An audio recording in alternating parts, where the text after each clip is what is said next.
Barak Yahweh, Barak Yahweh Shah, Yahweh Bahashim, Yahweh Shah, Bahashim, Kuhak Wadash. All praises, honor, glory, love, respect, faith, and power, and trust, and all credit to my Heavenly Father Yahweh and my Heavenly Big Brother Yahweh Shah. Thank you so much for what you've done, what you're doing, and what you're going to do. Double honors to the apostles and elders and bishops of GMS, great millstone, who I learned from, and all the men scattered all over the world, teaching His truth and none but the truth in the name, spirit, and power of Yahweh by Shema Shah. Trying to put a spiritual bug in you Hebrew Israelites' ears.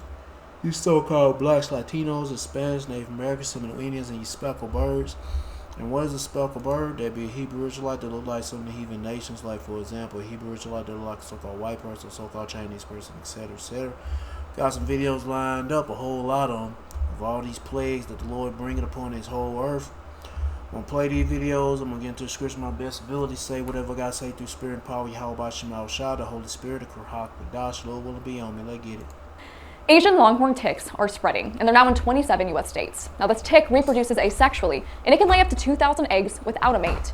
But this pest is really a double punch to producers. It carries Silaria orientalis, which is a protozoan parasite that infects red and white blood cells, causing anemia and, in severe cases, even death. Well, this is a situation that Travis Mundy, a cattleman near Knoxville, Tennessee, is dealing with. So far, he's lost 3 head, and he shares how quickly his herd was hit with the ticks. Well, Travis, thanks for joining us today. On June 9th, you posted some photos of your cattle just covered in ticks, and they're quite devastating. So can you tell us what happened to these animals and when the last time was that you checked them after seeing this? So that was on Saturday. We were in the hay and right beside these cattle, walked through them. The one I posted a picture of was she was broke to show. She was a show cow. So I actually laid hands on her in the pasture field.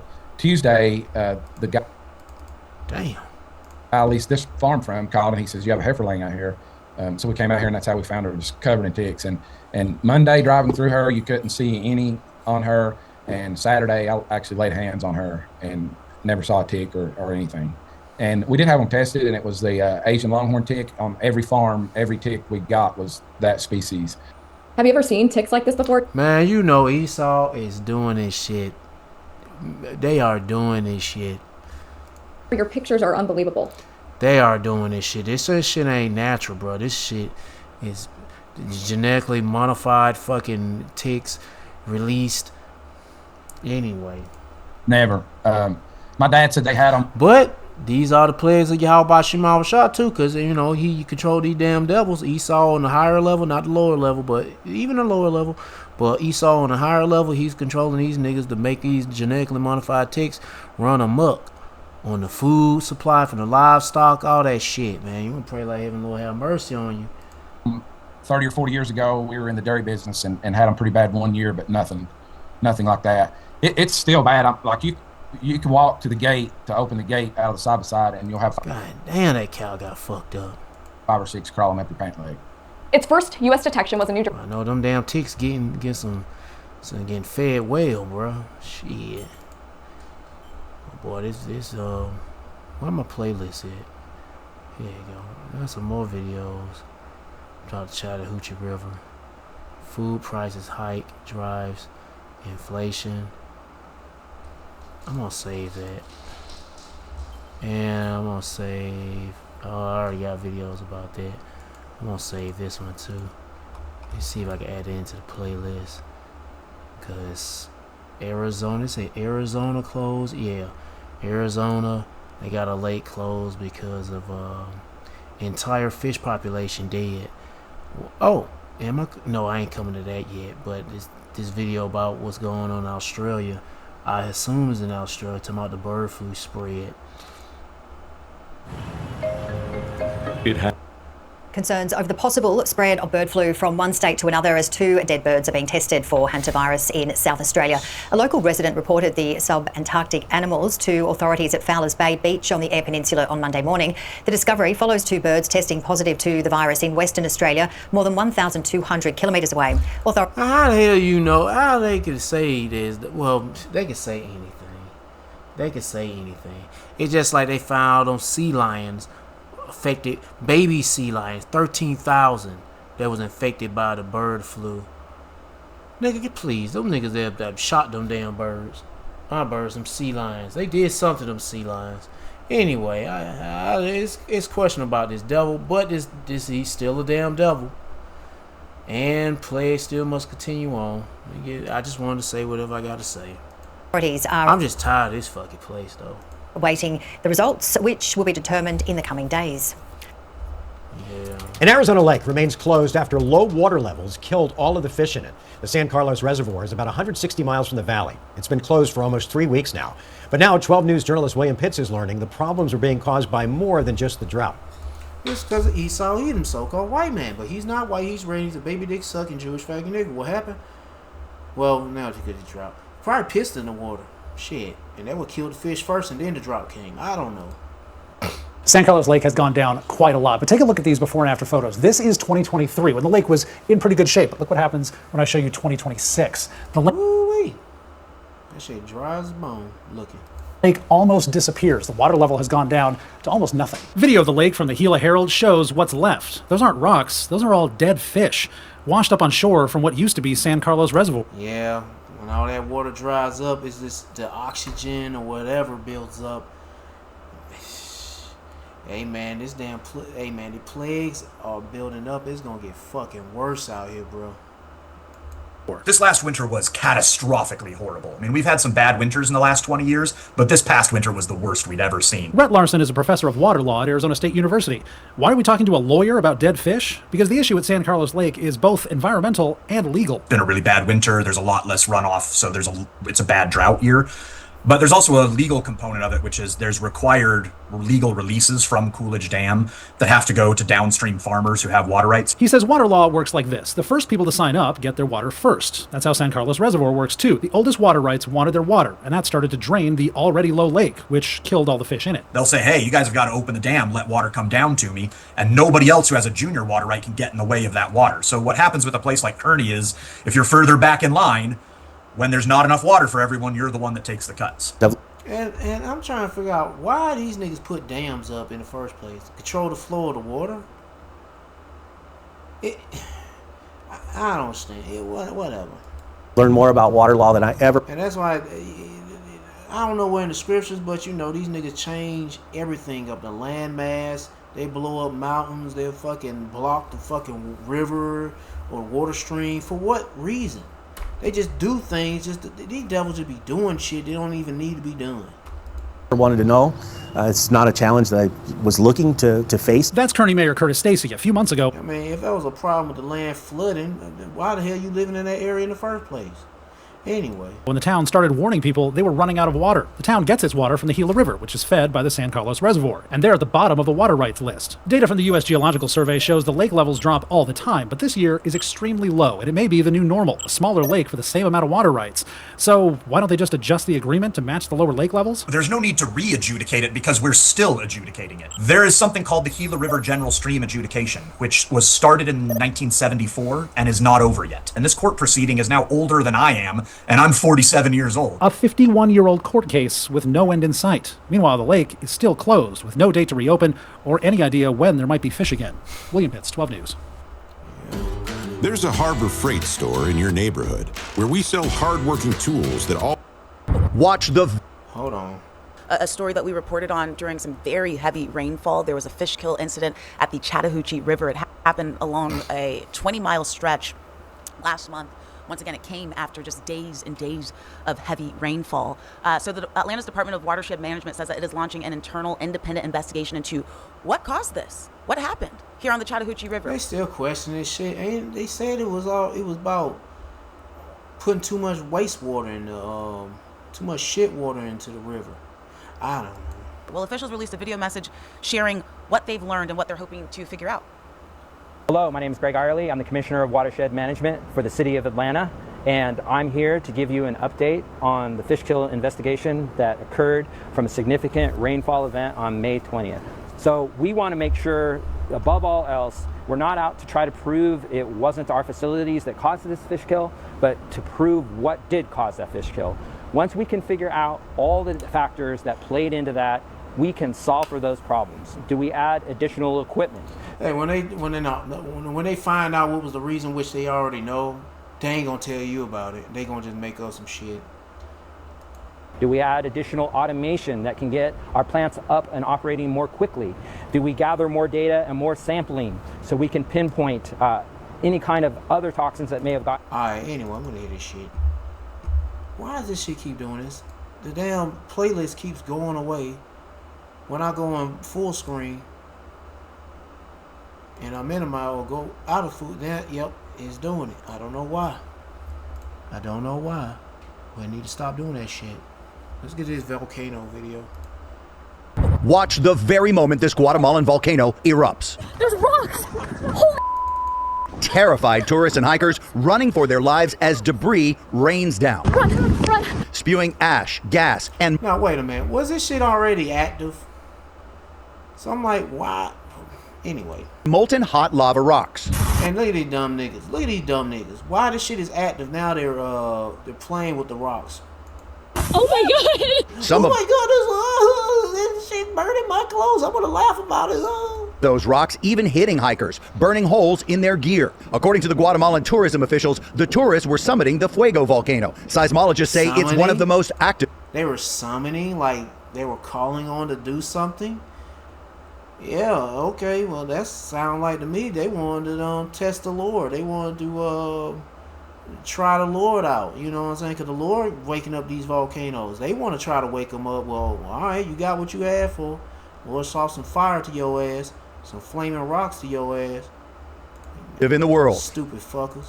And officials now issuing a stern warning, telling visitors yeah, burn them motherfuckers. to follow the restrictions around hiking. They're not even doing that. They're stupid asses. Shit, just like them dumb motherfuckers fall in the volcano. What that dumb motherfucker think he's Spider-Man? Spider-Man, his ass fell in the volcano like he think he's Spider-Man. Shit. That nigga was Spider Crispy. Or no, he was just a burnt up nigga. Near the volcano. This is an active, dangerous volcano. There is... And these dumb motherfuckers going up to it. I be like, yeah, go up there to it. Yeah, goddamn rock burn a hole through your skull to your brain. An exclusion zone at the top of this volcano, and yet it's really compelling to want to go closer and see the volcano. Hikers, tourists tend to get closer to the stupid ass. Look at this stupid bitch. The volcano than maybe, as we see in this video, is wise. They even got a dog. Is a dog out there? Is wise. This thing's been dormant. They even got a damn dog out there, I think. Volcano than maybe, as we see in They even got the dog out there. The dog, you taking the dog a risk. That dog damn stepping in some of this shit. They burning damn paws. This video is wise. This thing's been dormant for 2 months and it is going off. Last year, a group of hikers just had 20 minutes to flee after the volcano suddenly erupted, forcing hundreds of other locals to also evacuate. Okay, so in 2018, an eruption killed nearly 200 people. Experts say Fuego never... I remember that shit.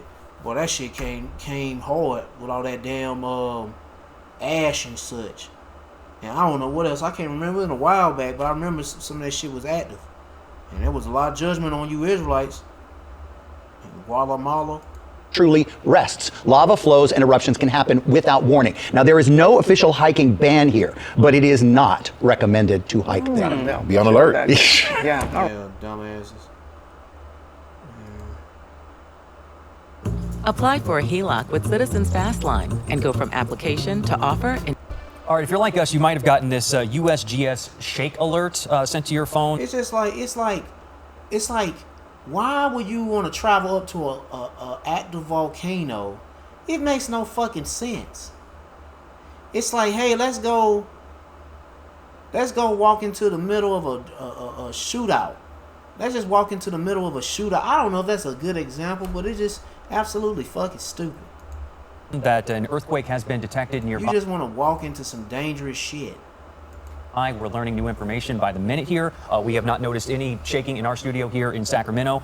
It does say if shaking intensifies, drop, cover, hold on. It is a magnitude 6, estimated to be 108 miles away. And Rob is going to show you where this is on the map. Yeah, so it's amazing how much the technology has changed over the years. You know, a decade ago there was 0 warning. Now it's detected and automatically sent to your phone, which is geolocated. So if you're close enough where it could be felt and you could be affected by it, it automatically will show up if you signed up for those kinds of alerts. There's also an app called the Shake Alert app, which will also... Alright, whatever. Let's get to the next video. Henry, thank you. We begin with breaking news out of Northern California. A 5.6 magnitude quake struck about 45 minutes ago in Redwood Valley in Mendocino County. That's about 117 miles north of San Francisco. The quake triggered the early warning shake alert across the Bay Area. There are no reports of damage or injuries, but our San Francisco affiliate reports that the quake was strong enough to knock things off of shelves at a hospital in Mendocino County. We'll continue to follow the story and bring you any developments this weekend. Yeah, earthquakes in diverse places. Just to let you know, I might get in the videos and read scriptures, but I got so many videos, I'm probably going to save the videos or save the scriptures for last and get to them. But let's get to this next one. This is Dabu 7. We have a do not drive warning put out, issued across 5 U.S. states, as this engineered weather is dumping copious amounts of rain on people that are not suspecting it. Now, some of the areas around me, the larger cities, surprisingly, were flooded out here recently. Normally they don't see that level of flooding.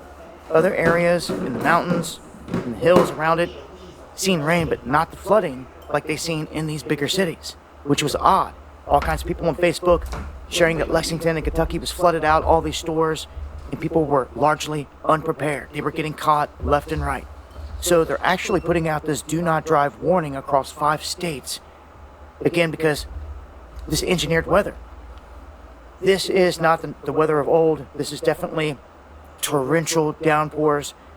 It's what we call basically buckets being dumped out there, where if you see it from a distance, these rain bombs is what they're dubbed. They open up and they just pour so much water at one time in an area that it inundates it. It doesn't have time to run off, and you have vehicles that get stalled out and stuck all over the place. So with the flooding already happening out there, and with the storm system they're saying they're tracking, starting out west, they're saying Arkansas, Kansas, Louisiana, Texas, and Oklahoma are on the radar right now. And I was just looking over at the storm system coming through Oklahoma. Everyone out there, just be safe. It's not every day they put a do not drive warning out there, but so many people are getting trapped in floodwaters that you got to be cautious. You got to know what's going on here. So join me for the live streams Monday, Wednesday, and Friday, 8 p.m. Eastern here on Dabu 77. Scars of Arthur's lingering storms are still visible in Carrier, Mississippi, where Hancock County officials are working on a timeline to fix Preacher Powell Road, which washed away in Tuesday's heavy rain. In this area, it was pretty bad. I mean, I couldn't believe it. Just 10 miles away, the Salem House Reception Hall is gutted after its owner watched on surveillance cameras as floodwaters rose 3 feet inside the venue. And I could see my tables and chairs floating, and I just went to crying. It was devastating. Owner Sandy Spears says that she needs to replace sheetrock, furniture, and other fixings due to water damage, which could take several weeks to finish. I didn't have flood insurance because we're not in a flood area, so I'm out of pocket right now on everything. So I'm usually booked every Saturday and Sunday, so it's put a hurt on me. And to help the process move quicker, a crew of neighbors is helping with whatever she needs, free of charge. Friends and families all coming together, try to pitch in and help. It's all volunteers. It had me in tears just knowing that so many was offering to help. And while some businesses like the banquet hall say that they're trying to recover as quickly as possible, other businesses say they're done for the season. The sunflowers are finished, so essentially the season has been cut short. Thursday's storms brought strong winds that blew down sunflowers at Coastal Ridge Farm and flooded out flower beds on the property too, which is the lifeblood for the You Pick Flower Farm in Picayune. Now, owner Terry Doyle is left with no choice but to cut her summer season 2 weeks early, since there won't be any flowers for guests to enjoy. We have a lot of photography scheduled for the end of the month, and a lot of people hoping to come and cut for this occasion or that. Doyle says through hurricanes, droughts, and winter storms, she's never had to use her insurance to recoup losses in the farm's 20-plus years. But that changed after last week's winds and floods. I am going to file and see if there's anything done to be helpful. But I really don't know, and I have no idea what to expect. And while the flooding mostly receded in the county, the Pearl River Emergency Management Department tells me at least 35 properties still have to repair or rebuild after last week's storms. Back to you on the desk.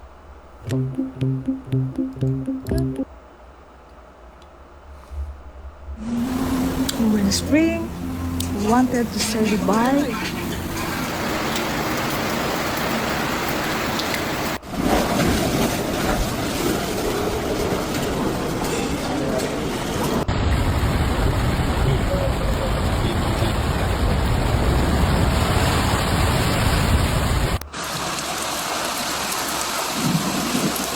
Montreal is reeling tonight after one of the most punishing storms to hit the city in recent memory turned ordinary streets into rivers and left hundreds of families wading through ruined homes.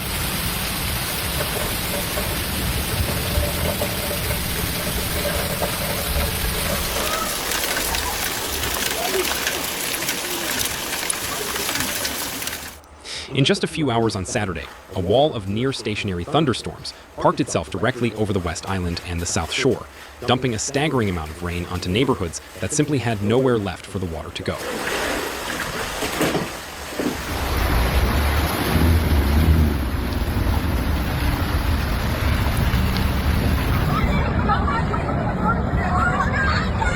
The numbers tell a brutal story. Environment Canada measured between 100 and 170 millimeters of rainfall in only a couple of hours across parts of the West Island and South Shore. To put that in perspective, that is roughly the amount of rain many regions expect across an entire month, all of it arriving in a single afternoon.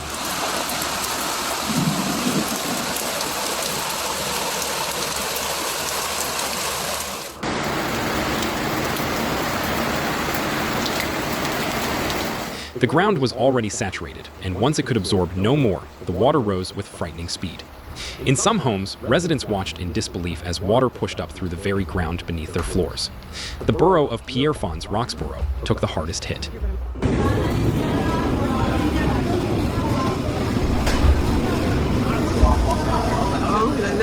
Oh my God!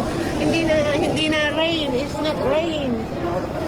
The local mayor described the situation as extremely serious, estimating that his community alone may have seen between 150 and 170 millimeters fall in about 2 hours. Several hundred homes were severely flooded. Main boulevards vanished beneath the surge.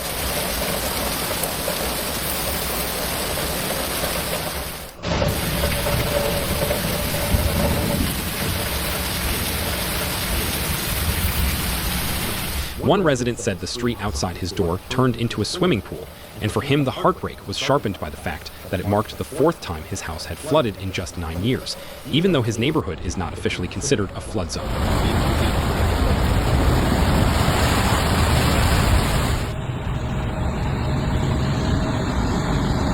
I'm gonna start right there. Yeah. Lord plaguing everybody. What is this about? Migrants in Paris struggle with a heat wave. I guess I'll throw this in here too.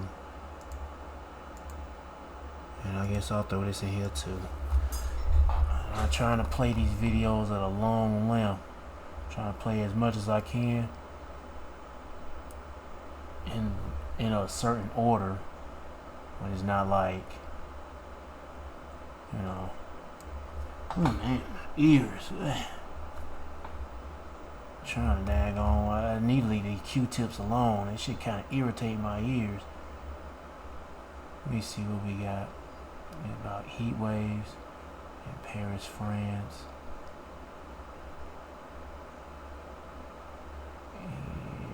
Yeah, I'll throw that right there. Alright, let's continue on. And like I said, I'm not going to read the scriptures yet until the end. Might as well, because a lot of this stuff is in a certain order that I can be perfect just to say the best for last, reading the scriptures. New Beyond Breath freshens breath from the inside out.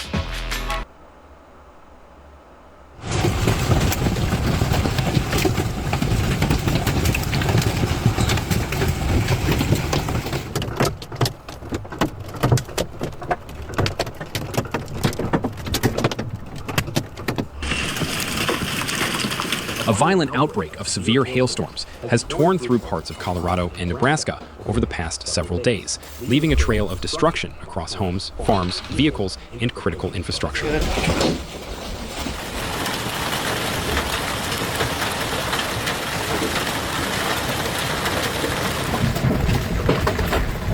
The storms, fueled by a clash of warm Gulf moisture and cold air descending from the Rockies, unleashed some of the most damaging hail the region has seen this summer, with stones ranging from golf ball to tennis ball size, pounding communities with little warning.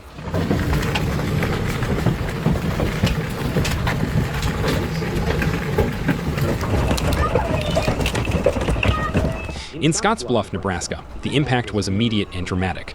Large hailstones came crashing through residential windows as the storm rolled through the area, with residents scrambling for cover as ice the size of golf balls and larger rained down on their neighborhoods.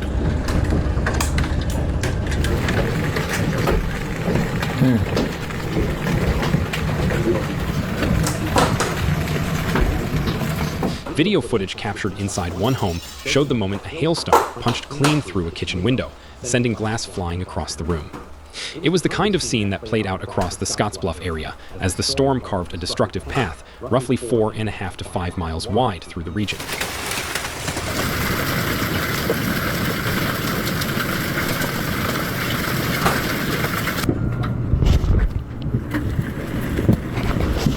Forecasters with the National Weather Service confirmed that hail measuring 2.3 inches fell just ahead of the city, with stones just under 2 inches documented within Scottsbluff itself.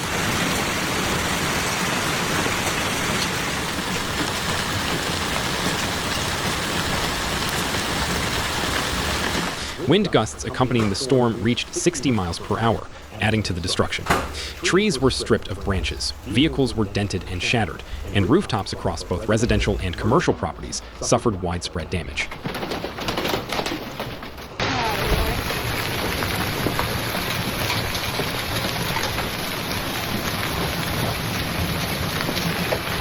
Emergency management officials who monitored scanner traffic and surveyed the aftermath described the scene as impactful across the board, with windows, vegetation, and vehicles among the most heavily affected. The agricultural damage was equally severe.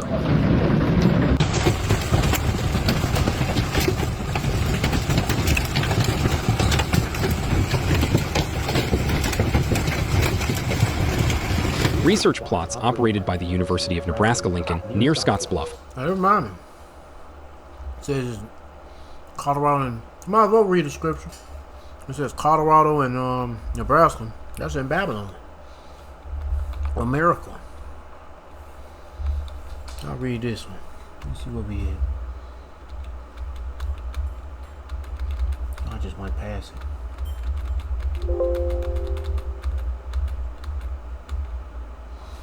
2nd Ezra chapter 15 verse 11. But I will bring them with a mighty hand and stretched out arm, and smite Egypt with plagues as before. Egypt shall mourn, and the foundation shall be smitten with the plague and punishment that God Yahweh shall bring upon it. They that till the ground shall mourn, because what he was talking about, the narrator saying that is affecting agriculture. So, you know, and it probably affecting people who growing, I don't know if they growing fruit trees over there in Nebraska and Colorado, but you know, farm shit, yeah, it's fucking the farm, the agriculture stuff up. For their seeds shall fail through the blasting and hail with fearful consolation. Woe to the world and them that dwell therein. Yeah, and it's also affecting the world too, and all these other plagues. But really, I'm just talking about America. Here's another one. You might well go ahead and read this too. Not read, but play it. I just be more videos I gotta play. I just so excited. I just want to see more destruction to these proud ass people's world, man. Fuck these people, bro. Fuck these people, bro. Shit. A lot of times people try to. And some people say it's Esau's weather manipulation.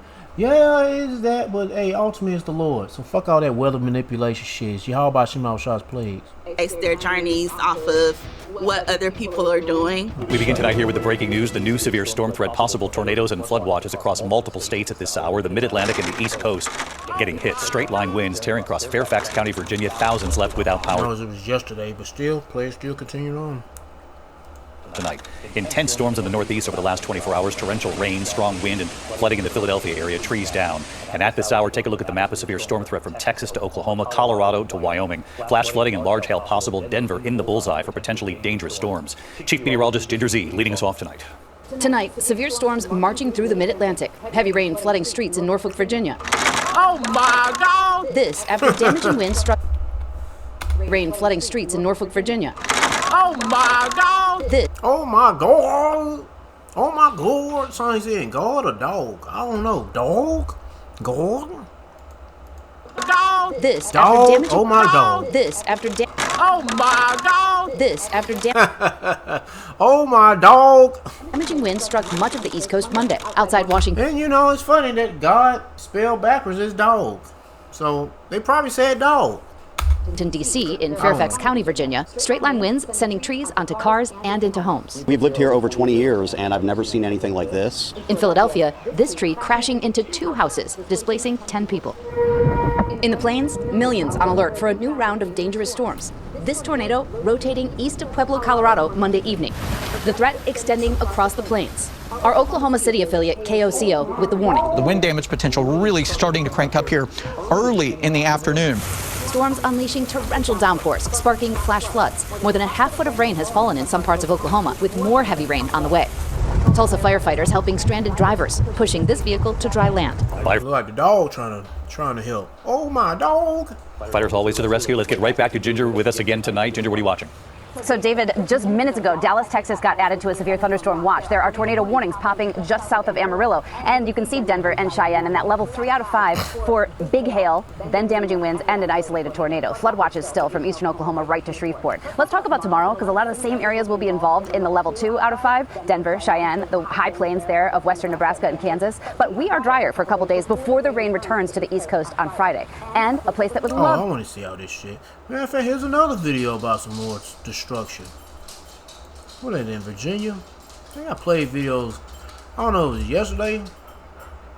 Maybe it was just I did a video about plagues. Man, I've been doing more videos about plagues, like natural disasters, like crazy. My new evil phone company will have the most confusing pricing in...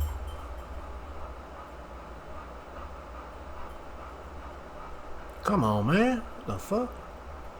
Holy cow! Look at these trees!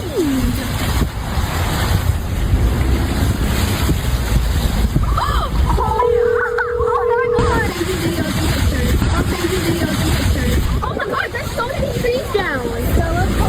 Oh yeah, it's art there.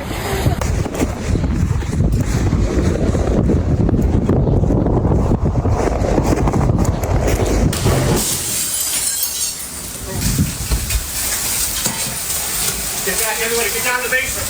Get down.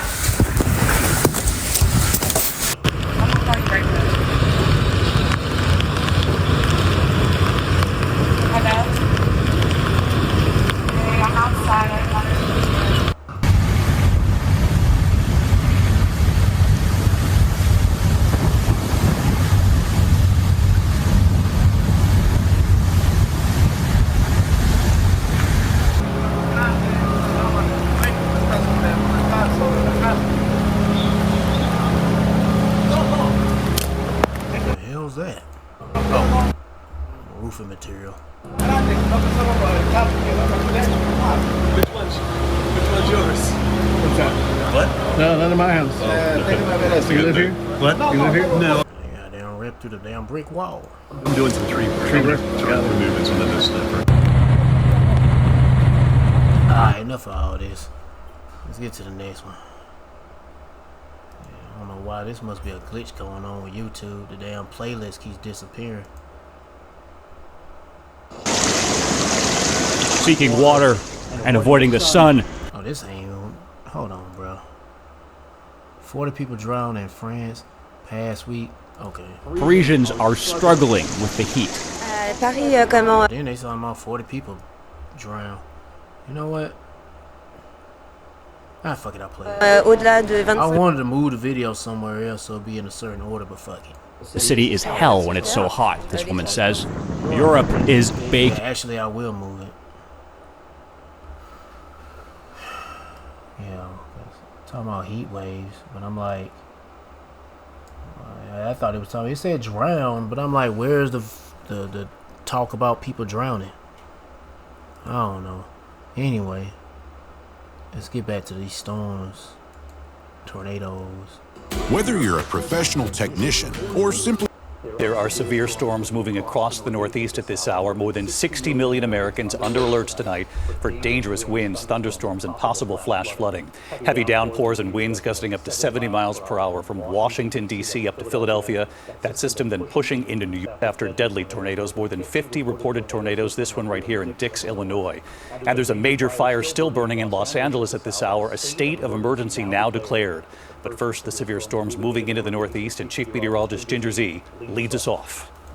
Tonight, severe storms threatening 60 million people across the Northeast and South, triggering torrential rain, damaging winds, and travel chaos. Meteorologist Danny Beckstrom at our New York station WABC tracking the storms. The evening has been active. We're still seeing widespread showers, a thunderstorm threat, and flood concerns. More than 600 flights already canceled. Thunderstorms causing ground stops and hours-long delays at New York's JFK and LaGuardia airports. Oh my God, guys, this is a violent tornado. It's the same system that sparked a deadly tornado outbreak in the Midwest.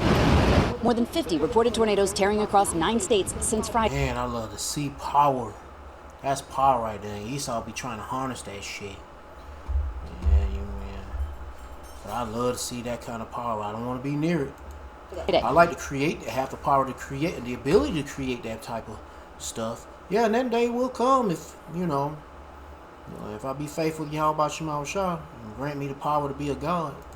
At least 3 people killed, including 2 in Jefferson County, Illinois. Authorities confirming late today it was an EF3 with 140-mile-per-hour winds. We were trapped in it, and the 2 other homes that were destroyed, they didn't make it. To the east, in Newburgh, Indiana, a terrifying video showing this tornado ripping through a neighborhood, damaging apartment buildings. In this clip, a tornado tossing backyard furniture like toys. And in Oklahoma, a devastating derecho racing across El Reno, unleashing winds up to 90 miles per hour, destroying homes and toppling trees. Sherry Martin's home shredded. That was our kitchen. Our roof is laying in the backyard. Another unsettled night ahead. We're thinking about all those families who were hit over the weekend. Let's get right back to Ginger Z. She's got the forecast for us. Hi, Ginger. All right, enough of that shit. I don't care about no radars. This was a day ago. Let's see what's going on in Russia. I think this is Russia.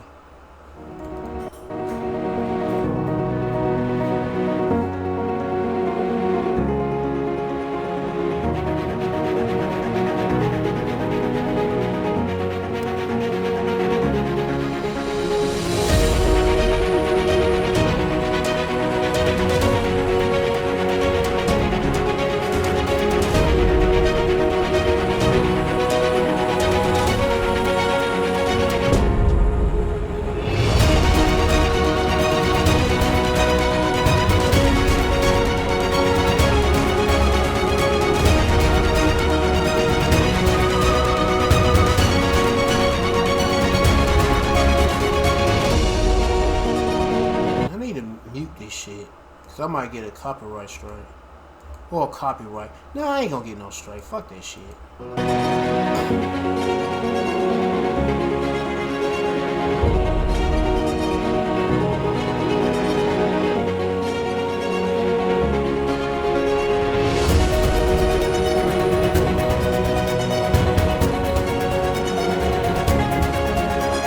Yeah, I will mute that shit. It's already too late.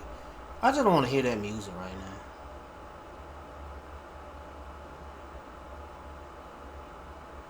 Yeah, let me turn that music off. Just show the effects of the sheer power of Yahweh Shema Shah, jacking up you 2/3 Israelites' lives up and you heathens' lives up. Okay, this shit is starting to repeat because I remember seeing that footage before. Well, you seen that? This what's going on in Russia? What is this about? Oh, what are they saying? Security upgrades visible as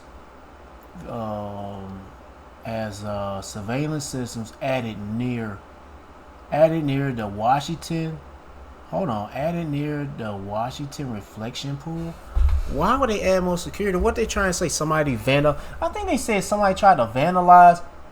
They would read that pool turned green or some shit because they said somebody took a knife and cut. I'm like, nigga, what the fuck they talking about? That paint came up because the Lord made that happen. I'm like, shit. I don't know. These niggas are weird. These niggas are weird. Let me see what this video about too. I'm gonna add this in. I gotta stop adding these videos in. I'm just adding this in, adding that in. I'm gonna add one more video in. I just want to see all the destruction, the plagues that the Lord is bringing upon all these fucking people. You proud motherfuckers. I can't stand these people. Can't stand them, bruh. People are fucking annoying. They need a bubble bust, especially here in Babylon. Fuck, I hate these people. Next video. Hell, I told one of my customers. Hold on.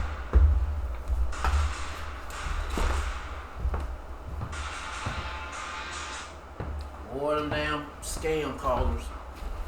Well, yeah, man. I told one of my customers she'll Edomite woman. I told her I hate people. She was looking at me like, huh? I was surprised. Like, yeah, I hate people. I can't stand motherfucking people. Shit. I'm about to get to the point when I'm telling people I hate them so much I hope they fucking die. Yeah. And come back in their right mind, especially my people, you Israelites. Yeah, I want y'all to die. And come to 2/3, I want them to die. And hell, I might be a 2/3. Ain't no telling. Shit, but at least I want to be, hey, if I'm a 2/3, at least I will want to be in my right mind. If I'm a 2/3, at least I will want to be in my right mind. So I'm gonna never worry about going off. Shit. But for when it comes to your actual 2/3, that I know that's a 2/3, I want them to go. Because I don't know if they gonna make it, but shit. If they don't, I know they ain't gonna, I speak as man, if they don't make it, shit. They need to go, man. And come back in their right mind.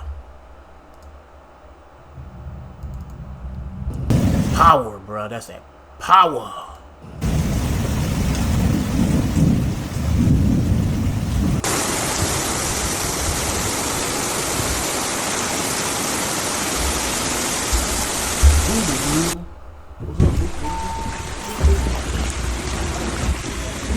Yeah, we are.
They say higher education is outdated, irrelevant.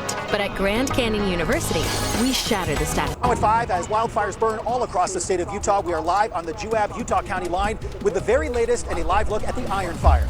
The Cottonwood fire is still at 0% containment and expected to stay that way for days. What this means for its spread and lasting impact. When it comes to these fires, if you've been impacted, we'll tell you what's covered by insurance and what you need to look out for. 2 News at 5 starts now. Live, streaming, and on the KUTV app. It's live on 2 News at 5 o'clock tonight. I'm Brian Schnee. We are live on the Utah-Juab County line. I'm just north of Alberta, directly east of the town of Eureka, which remains under evacuation orders tonight. This is the iron fire that is burning behind me here. I'm standing at the Alberta Slant Road, which is just off of SR 68, Redwood Road here, towards that line area where the county split. This is one of many roads that are closed in the area. As you take a closer look at the activity of this fire, where the road runs all the way up to the Pinion Creek Canyon area, and that is where the iron fire, at last check was over 31,000 acres, is exhibiting some pretty significant fire behavior this evening. They were conducting burnout operations throughout the course of the afternoon, putting up large columns of smoke, multiple columns of smoke, and it was definitely getting some attention here west of Utah Lake. Samantha Hoffman is covering one of the state's most vulnerable areas right now with erratic fire behavior sparking yesterday on the Cottonwood fire. That is east of Beaver. She joins us now with a look at what's been going on there today and how everyone's feeling about this fire looming over the hillside of Beaver, Utah. Sam. Well, Brian, unfortunately, this smoke cloud behind me is expected to only grow, with the Utah Division of Forestry, Fire, and State Lands saying it'll likely spread into Piute County later this evening. A lot of people asking what's going to happen to my property up there, whether it's a home or their trailer. We finally have some direction for you all. I'm going to get to that in just a minute. First, I'm going to take a step out of here and give you a closer look at that smoke cloud. As you can see, it's some black smoke coming out of there now. Officials estimate that it's about 27,000 acres that have burned. Utah FFSL says it is human caused, but it's still under investigation. Evacuation orders are still in place. and Highway 153 remains closed as 11 ground crews and about 20 aerial resources work the scene. Now back to that question of what's the damage. Beaver County Sheriff's Office says that's still unknown, but they're calling for anyone who owns property, structures, vehicles, or equipment in the fire area to complete a witness statement on their website. Natalie Hunt with the Fish Lake National Forest says the damage will affect both locals and people who love recreating in the area. In the area where the fire started, there are multiple campgrounds, there are summer home areas, there are lots of property and just personal private areas. It's a small community. Our mountain is very special to a lot of people, so it's pretty devastating to see this. The Sheriff's Office says that... Alright, what is this about? Huge hellfire, blah blah blah blah blah. Hailstorms. I guess I'll throw that in too. I'm getting a little too addicted to all this stuff. Fuck it, throw that in there. Let's play that next. I just can't get enough. I want to see more destruction, bruh. I'm addicted to this shit. The power, pure power. Just power. We begin, though, with another day of nasty weather. I want you to check out the size of this hail slamming the Texas Panhandle. It was big enough to damage cars. We also saw flash flooding in Oklahoma, covering roads and stranding drivers. And in Utah, wildfires continue to spread. The danger for these homes, it's very, very real. CBS News meteorologist Rob Marciano has the latest. Oh, whoa. My God! Whoa. Severe storms slamming the high plains with hail. Damn, that big as fuck. Nearly to the size of grapefruits, pounding the Texas Panhandle. I don't know about no grapefruit, about the size of a baseball. Through this windshield multiple times. Grapefruit, better softball. What in the world stone does that? Oh my God! Look at these niggas just chasing that shit. They're coming through! It's a similar scene in Colorado Springs. And it was. I hope they do come through and hit you upside your damn head. These stupid motherfuckers chasing out storms. Just hail, torrential rain slammed parts of Texas and Oklahoma, causing flash flooding and leaving drivers stranded. In Tulsa, the fire department helped push this car out of the flooded road. In southeastern Oklahoma, rescuers helped this driver get out of the fast-rising water. Officials say there were at least 15 water rescues. And about a half a foot of rain falling in just a few hours across the region Tuesday. This, while Utah desperately needs moisture. At least 5 massive wildfires continue to burn. Near Eureka, I'm going to stop right there because the rest of the video is going to be about radars. Gonna be showing radars. And what else? What we got here? Oh yeah, let's get to them heat waves in Paris and Europe.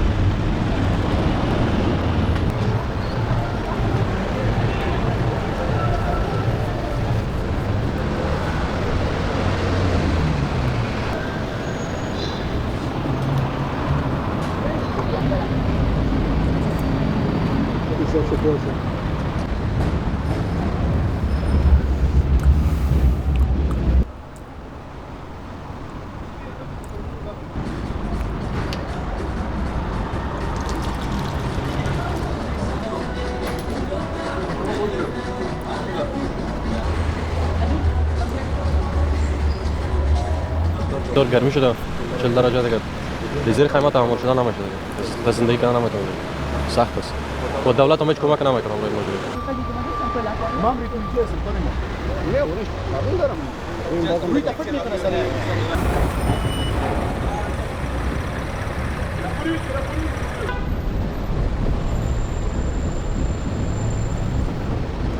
They get pushed out of one land because of war. Now they coming over here and there's some fucking laying on concrete, hot as hell. Damn. Now that's how some of us gonna be living, bro. Being homeless, being a pilgrim upon on the earth, either living out in the city streets or being out in the wilderness, in the wild, in the woods and shit. We should pray, Lord, have mercy on us. گرمی است بسیار گرم است مریض شده زیادتر کسا همینجا دین روز یک نفر همینجا دیده بود مریض شده بود چیخ میزد و دکتر نامد کوره ببره و ما میرقم وضعیت ما بد است اینجا خیلی بد است اصلا دولت هیچ توجهی به ما نمیکنه و امیال ما خودم مریض هستم میرم پیش دکتر چون داد جانم بخار برآمده و ببینیم که چی مشکل دارم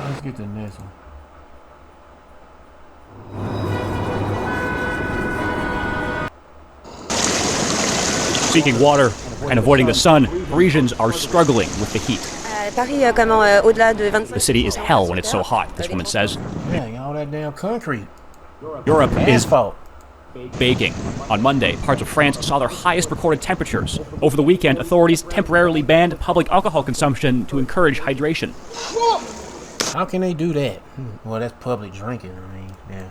40 people drowned trying to cool down, the country's prime minister said.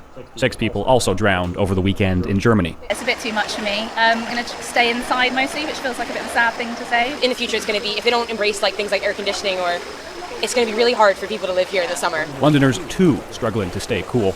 This is a pretty classic heat wave, if you like, and it's drawing up warm air from Africa, and that's why it's so hot. This is not to do with El Nino. French weather forecaster Météo France says the temperatures reaching 43 degrees in some areas will likely last until the weekend. Climate researcher Claire Barnes says Europeans should brace for what could be the warmest year on record. And it's very slow moving, and it means there's kind of no wind, no breeze for respite. Tout est parti à moins d'une demi-heure. I was lucky to get a fan, this shopper says, because the store sold out in 30 minutes. It's one way Europeans are trying to handle the heat. Another, at the height of tourist season, closing main attractions. It's disappointing because a lot of people have come to Paris to go up into the Eiffel Tower. There have always been storms, there have always been heat waves. These are just events that are more unusual than our typical day-to-day weather. But next video. The water looked like an escape. Instead, it became a grave. Show have and look. Oh, hold on. What did they just show? They showed a tombstone with a very familiar symbol. I know you've seen it. The water looked like an escape. Instead, it became a grave. Yeah, I wonder why they had to show this. Goddamn, the dead Amalekite grave site. The Ninja Star of Death. They have to show that shit. Grave. As Europe bakes under record-breaking heat, dozens rush to rivers, lakes and beaches to cool off. Now at least 40 people are dead in France alone. And this heat wave is only getting worse.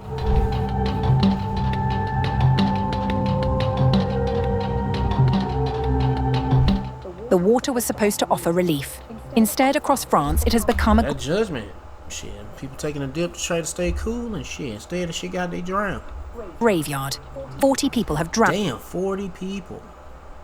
In unsupervised waters since June 18th, as a record-breaking heat wave drove desperate crowds toward rivers, lakes, and the sea. French Prime Minister Sébastien Lecornu broke the news, calling an emergency meeting of ministers as the country registered its hottest day since records began in 1947. There is a tragic scourge of drownings. The latest figures we've received are 40 deaths since 18th of June. Most of the victims are young people. Oh, damn.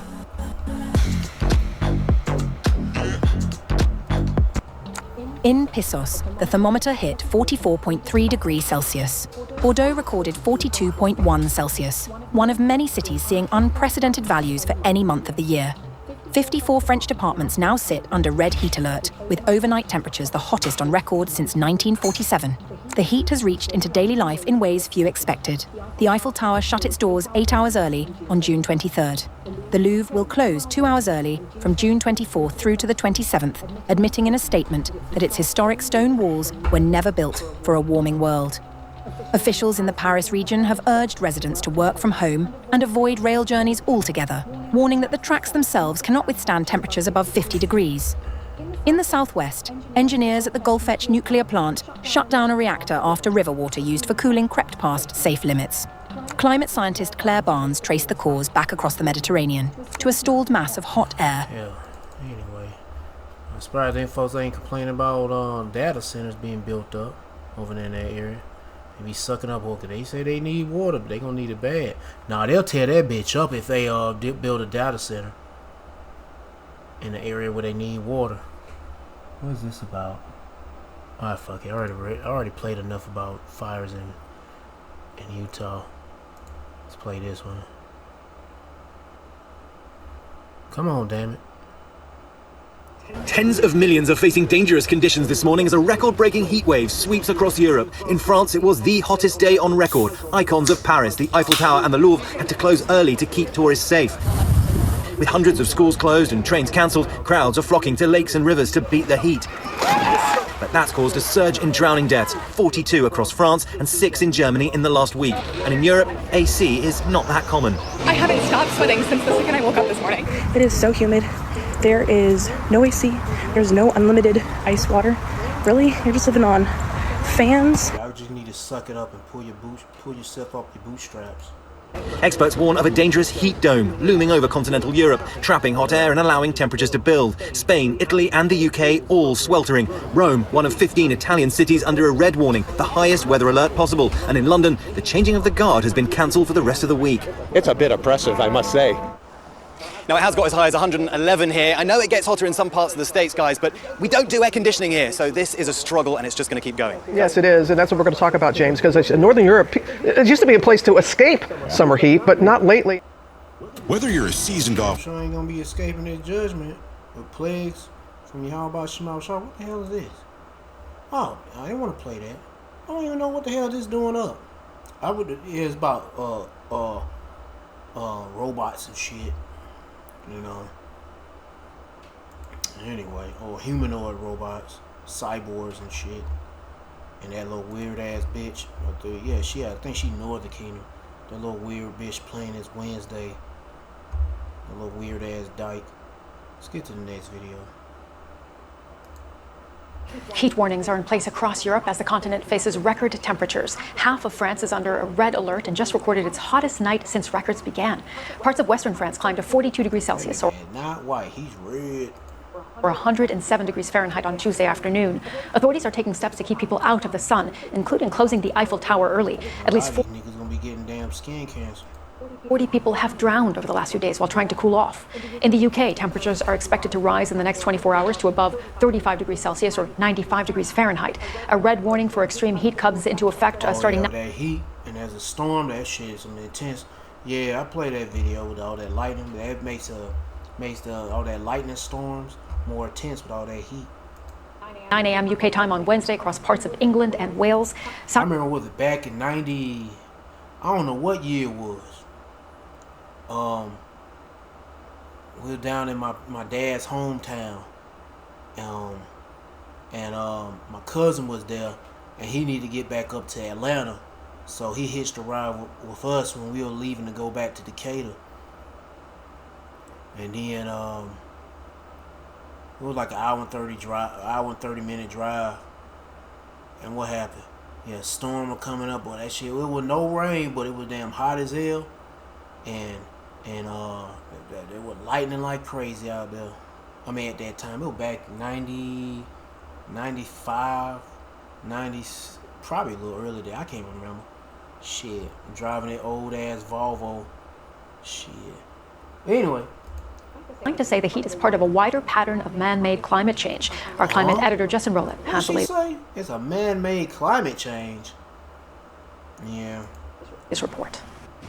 It ain't man-made climate change. It's Yahweh Shema Shah's plagues. That's the problem. They don't give credit where credit is due. Shit. First came the storms, sweeping across the south and west of England overnight. I ain't gonna play all this shit. How much time I got right now? Oh shit, almost an hour. I ain't playing no more of that. Let's get to these droughts. What is this, droughts? Yeah, droughts. I actually got this one too. With Rula, it takes 5 minutes to find the right therapist for you. I know I played a lot of videos related to this heat waves in Paris or Europe, but I was just curious what they talking about. Let's get to this one. I don't know what this is talking about. A chunk of uranium the size of this golf ball.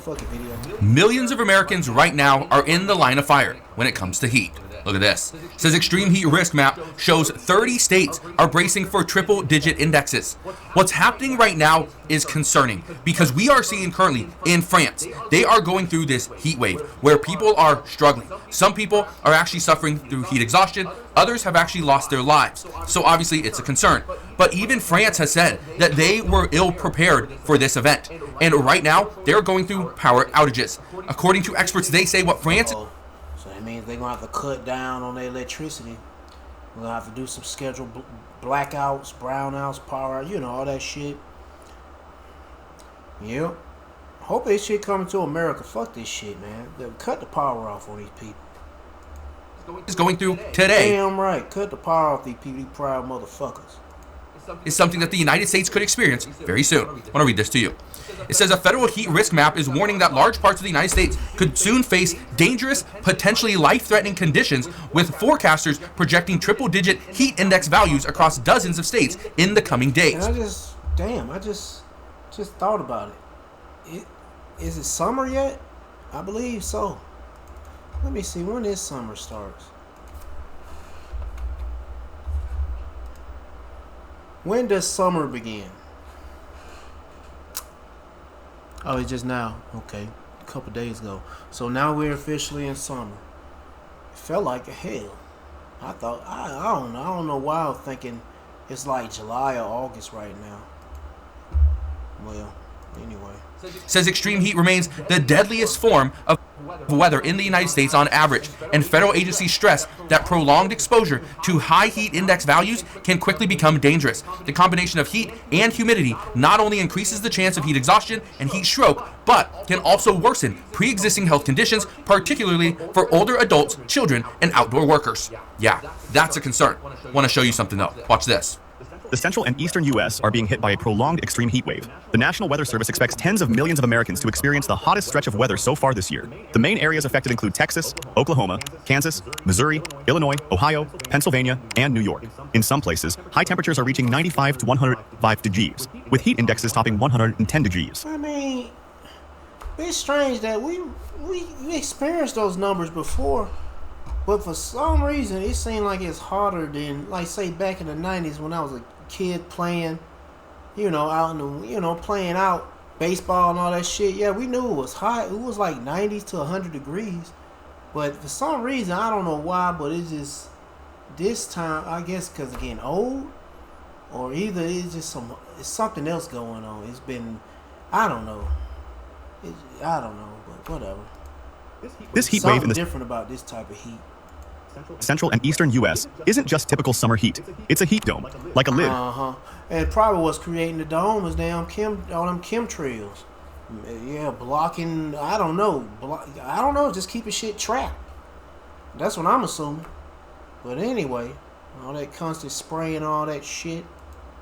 Trapping the hot air over the middle and eastern parts of the country, keeping the heat from escaping. That creates a persistent heat cap. Yeah, could be good. It could be good to stop paving over grass and cutting down trees. That'll help out a lot too. But these niggas can't stop doing that shit. The result is that days keep getting hotter, nights don't cool down much, and the high temperatures last for days or even weeks. That's part of the concern. Normally, for most areas, you get it's a heat wave, but you get it for most of the day. Well, then as the sun goes down, the nights start to cool, and everybody is perfectly fine. The problem is when it remains extremely hot, both in the daytime and also at nighttime, because there's no relief. Now, I want to show you another clip, okay, of what we're seeing right now, but in a moment, okay, at the end of this video, I'm going to explain why there's some good news, especially for those that are out there looking for a job. I don't want to play this shit no more. Let's get to the next video. Ooh. Yeah. What did that shit say? Yeah, mega data center.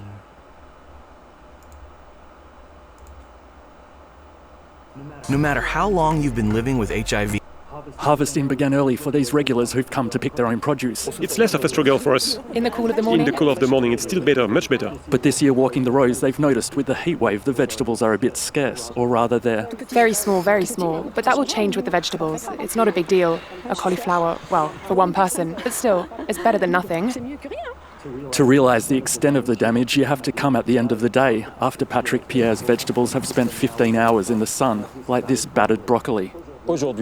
Today, there's nothing left, and they won't amount to anything. Because on top of the heat, there's another phenomenon known as the hairdryer effect. When the temperature exceeds 42 and the dry winds pick up, the plants can wither in a matter of hours. The wind's dried everything out. We're struggling to keep up with irrigation. The plants have huge water requirements. We're not really in a position to meet demand. As a result, for the lettuces planted last week, there's nothing more to do. We've already watered them 3 times, but the ones that are this dry, they're done for. Every day, Patrick and his brother share the same worry when they check the temperature on their weather station in the scorching heat. 44. I've never seen it like this before. In the last 50 years, I've never seen temperatures like this in the middle of the day in June. Another consequence of this hairdryer effect is the increased risk of fire. To minimize the danger, these farmers There's a fire? But who's starting the fire? Yeah, it's dry. Yeah, it's dry, but you be like, who the hell's starting the fire? Yeah, It can happen from somebody with a cigarette. That they always say that shit. Whatever. What the hell is this? What is 9 hours ago? Breaking news in Georgia, or attack in Georgia. I don't know. I don't know about that dude video. For the first time in years, rice farmers in Iraq are returning to the fields, a sign the water is flowing again. In the central Najaf region, Ala al-Ibrahimi is back planting after years of drought that forced strict limits on water-hungry crops like rice. Now, heavy rains and stronger river flows have changed the outlook, letting growers seed their land again. He says this season feels like a turning point after sitting out last year. This year, by God's will, we got rainfall, which is a blessing from God, and we are optimistic. We are currently sowing the seeds. As a farmer, I have about 62 acres. Last year, I did not cultivate a single one, but this year, praise be to God. Rice planting has expanded to its largest area in 4 years, offering farmers a lifeline and supporting the Iraqi government's push for self-sufficiency in food production. Ministry of Trade spokesman Mohammed Hanoun says more local production could help stockpile reserves. But the recovery is fragile. Iraq ranks 5th globally for climate risk, according to the United Nations, facing a long-term trend of rising temperatures and declining rainfall. An expert at the country's Climate Change Center warned that a single dry season could wipe out the recent gains. Water storage levels also show how quickly things can swing, from about 1.2 trillion gallons last year to more than 6 times that level now. For farmers, the hope is that support from the government can help hold on to this progress. If there is a government plan and support, of course my situation will change. My family situation will improve and my living conditions will get better. Production could reach over 330,000 short tons this season, after almost zero in 2025. Most of that rice will go into Iraq's food ration system, which provides subsidized staples to households. The country is still expected to import roughly 882,000 tons to meet demand. For now, though, the seeds are sprouting again, and with them, farmers' hopes for a better season ahead. Built for the people who feed America. That's how the chairman of the Senate Agriculture Committee is describing his farm bill. Well, thanks for joining us. I'm Haley Bickelhoppen. Senator John Bozeman released a text on Tuesday, while Michelle Rook is combing through it to see which priorities made it in the upper chamber's text. Yeah, not all 12 Farm Bill titles were addressed in the One Big Beautiful Bill, so the Farm Bill 2.0 is critical to get a permanent bill in place. It builds on those farm safety net investments, but makes needed updates to conservation, rural development, and farm credit titles. Still, there are some notable priorities that are absent. The Senate Ag Committee's Farm Bill 2.0 builds on the Working Families Tax Cuts farm safety net provisions, further improving existing commodity, dairy, standing disaster, and crop insurance programs, and addresses specialty crops. Made the investments that were needed for the ARC and PLC programs, raising reference prices, making some improvements in crop insurance. Farm groups are pleased the language finalizes remaining Farm Bill titles such as rural development by supporting local meat processing, rural health and mental stress care, water quality, and broadband. It also extends trade and conservation program funding and improves CRP grazing options during drought. And reauthorizing the CRP and other conservation programs, doing market development to increase funding for market development and other market uses, making a lot of just basic changes of things that are in the Farm Bill, broadband, rural broadband, biopreferred program, things like that that are really important for moving the farm economy forward. Plus, the bill modernizes the farm credit title and farm loan programs to recognize the higher farm production costs versus the 2018 Farm Bill. The credit programs, the increases that we've seen, basically like the effective doubling of the loan limits for under the credit programs are... Oh man, fuck this shit. Next video. More than half of the continental U.S. is facing drought. Meanwhile, in just the south... I didn't pay no attention. It says, Senate. There's a Senate Farm Bill 2.0 release. What it means for farmers, what was left out, hey, shit, nothing. Anyway, they fucked. Anyway, your politician ain't about to save your ass. America's not first. Fuck this place. Here, tens of millions of people have been under flood watches. These extreme weather conditions can have major impacts on farmers and their crops at a time when they're already facing famine. High production costs. Paul Solomon recently traveled to southern Georgia to hear from some of those farmers. It's part of our continuing series, Tipping Point. In southeast Georgia, the Berry family, farming for generations. Their grandpa, a sharecropper. But this spring, drought. Your dad said he's never seen a drought like this before. Right. Have you? No, not in my lifetime. I haven't. Never heard stories of a drought this bad either. If we were to plant on schedule in the heart of the drought, we pretty much would have lost all those crops. 170 miles west, the opposite problem. at the 2,400-acre Longleaf Ridge Farm, run by sixth-generation farmer Casey Cox Kerr. I wanted to come back and build on the foundation that my parents had built. She too faces drought, though her part of southern Georgia finally did get rain a few weeks ago. But it was a downpour that menaced the crops. Not only does it drown some of the plants, it also creates disease and pest problems. We're seeing wetter wets and drier dries, and that can be a big challenge with what we're experiencing on the farm. Wetter wets, drier dries. You won't be surprised to hear this has something to do with climate change. It's affecting precisely... Oh, shit. It has something to do with the plagues of Yahweh Shemawashah, even plaguing you heathens, or 2/3 of Israel, or just Israel. I mean, period. 1/3, 2/3. I mean, we're going to have our downs, too, when it comes to the faith, the ones that's faithful. The Israelites that be faithful to Yahweh Shemawashah, we're going to have our moments of trials and such. Just like Job. What happened with Job? Job lost everything at that moment. But then the Lord blessed him with way more than what he lost to test him. And it's all a test. Just got to continue being faithful and patient with Yahweh Shemawashah. Fuck what everybody say about, oh, the Lord, the Lord tried to kill Job and shut up, nigga. Those things that people depend on for their livelihoods, their food, their water supplies, these are essential. Rachel Cletus of the Union of Concerned Scientists. Her name is Cletus. Cletus? Climate change is making these more frequent, both the short duration kinds of droughts that we're seeing in some places, but also the longer mega droughts like the Southwest is experiencing. The unpredictability of it, the extremes, both the droughts and then the whiplash with extreme rainfall events, that makes it very difficult to plan for these kinds of conditions. During drought, Ag Professor Wes Porter of the University of Georgia says the local soil compounds the problem. If you look in our region where we're at now in southern Georgia, we have a really sandy soil. So sandy soils can't hold a whole lot of water. So what that means, we actually evaporated out significantly higher amounts of water than what we had received back in, so we were looking negative. Meanwhile, those farmers now face punishing costs, like diesel, spurting up almost 50% since the end of February. And some 7 in 10 farmers say they now can't afford rising fertilizer costs. I mean, now we would normally be at market already, and we haven't been. Things just aren't ready. Now, both guys work full-time jobs. Tony at the Port of Savannah, Cedric's an electrician. How much time do you get to spend here as opposed to on your regular jobs? For me, it's 2 to 3 days out of the week. And for you? Evenings and weekends. They help finance the farm with their salaries. The drought upped the cost. The Berries usually sell hay, for example.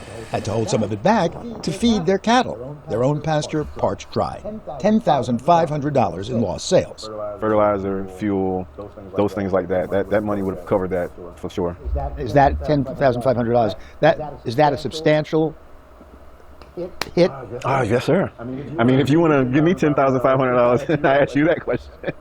Tony Berry grew up a city boy in Savannah and never dreamed he'd wind up down on the farm. But with cousin Cedric, we just naturally came together and it's like, okay, well, let's follow the family tradition and do this.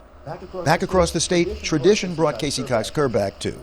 Like most things, a little bit of time and perspective made me realize how unique this farm is and how special it is that I get to do this. But with a changing climate, what hope That shit low. Looking dry. Is there for your foot could fall in that bitch, you could break an ankle. Family farmers? This technology is very vital to Technology, like precision irrigation. At a University of Georgia Research Park, B.J. Washington and team are helping farmers conserve their water. You can program how much water you put out. You can program where it needs to start and stop in the field. You can speed it up or slow it down within the field to put out more water or less water. You can do all that from this panel. Those big circles you see from your airplane window seat, created by center pivot irrigation rigs like the ones here, sprinkling water over crops slowly and evenly instead of spritzing it all at once. And these soil moisture sensors let the ground itself signal just how much soaking it. Oh man, probably gonna be powered by AI. Shit. Needs so farmers don't overwater. Given the drought, it's a huge deal because it won't be powered by AI. It'll be programmed. You'll have it programmed. We want to be as efficient with irrigation as possible. We don't want to waste water. We don't want to irrigate if we don't need to. We could not grow what we grow without irrigation because of just the frequency of drought. The new irrigation systems, new technologies, we're taking the steps that we're able to take to mitigate the risks that we can. We have to focus on what we can control. Which made me wonder, why isn't everyone doing this? One obvious answer, it's not cheap. The irrigation rigs cost at least $90,000. The sensors up to $2,500 each. But, says Professor Porter, it looks looks like a big cost, but it's costly for us to misapply our irrigation. It's costly for us to lose yields because of that, right? And so I have a lot of return on investment data that show that anywhere from, on the low end, $20 to $30 per acre, all the way up to $150, $200 per acre return for utilizing advanced irrigation scheduling. And that's per acre. So maybe data will get the nation's farmers to change their ways, and maybe farm tech will stay ahead of further climate changes. And we've got this. Okay, you got this, huh? And we can adapt, we can change. We've been doing it for a long time. Yeah, well, can you adapt to this nuclear fire that's coming? To Jacob Troll, when this shit absolutely, when you ain't getting nothing, when World War III pop off and there ain't no fertilizer coming, whatever.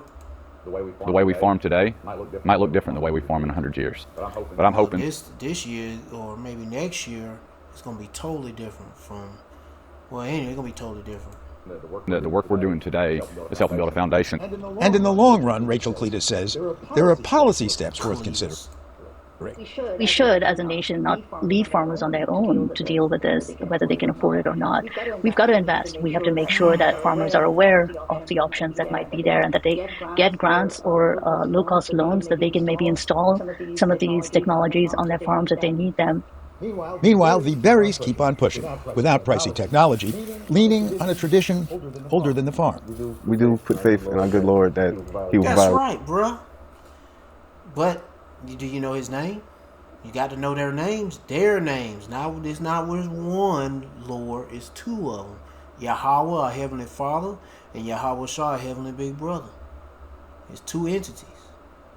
No, there's only one, and it's Jesus. Man, shut the fuck up. Goddamn. Anyway. Wait, because He has done that all these years before us, and I'm a strong believer that He will continue to do that. We're doing the job that's important, you know, providing the food for surrounding communities, you know, letting people know where the food actually comes from. Yeah, not just from the grocery store. Oh, they're growing it all in the grocery. No, they're not growing enough in no grocery store. And we need that, and you know, just feel like if we're serving that purpose, you know, He will provide. Well, He moves in mysterious ways. Oh man, that's all He knows. Yeah, he gonna be judging the shit out of America, Babylon the Great, and nuke this bitch many times over. So it's best for you Israelites to do is get it right.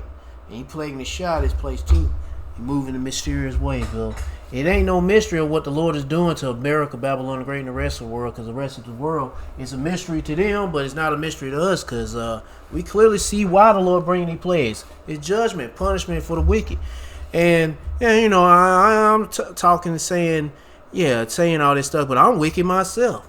And I'm praying like heaven to be righteous, or try to be as righteous as possible. Can't be living in this wicked ass world, but we trying our best, and it's best for you to do the same thing too. So act like you know, and try to do the best, bro. Sis, let me read something. Nahum chapter 1 verse 3. The Lord Yahweh is slow to anger and great in power, and will not at all acquit the wicked. Not acquit, but the wicked. The Lord Yahweh have His way in the whirlwind and in the storm, and the clouds of the dust at His feet. We got Isaiah chapter 28 verse 2. Behold, the Lord Yahweh Shema shall have a mighty and a strong one, which has a tempest of hail and destroying storm, as a flood of mighty waters overflowing, shall cast out to the earth with their hand. What else we got? Isaiah chapter 29 verse 6. Thou shalt be visited of the Lord Yahweh of hosts with thunder and earthquake and great noise, with storm tempest and the flame of devouring fire. What else we got? Let me get another one. Let me see. We were talking about droughts. I was talking about droughts. Let's get to get to a scripture about droughts. What we got? What is it? Psalm chapter 107 verse 33. He turneth rivers into wilderness, and the water springs into dry ground, a fruitful land into barrenness, for the wickedness of them that dwell therein. So the Lord can turn a fruitful land into something that's like a wasteland, because your ass is wicked. And He can do it the opposite. If you're righteous, He'll make things look green and grow, make the soil rich, all that stuff. He turneth the wilderness into a standing water. And then plus he could just, it's a place that's full of vegetation could just flood that shit. And it could be a lake right there. You never know. And just like dry ground to just a lake or a forest or something with a lot of vegetation.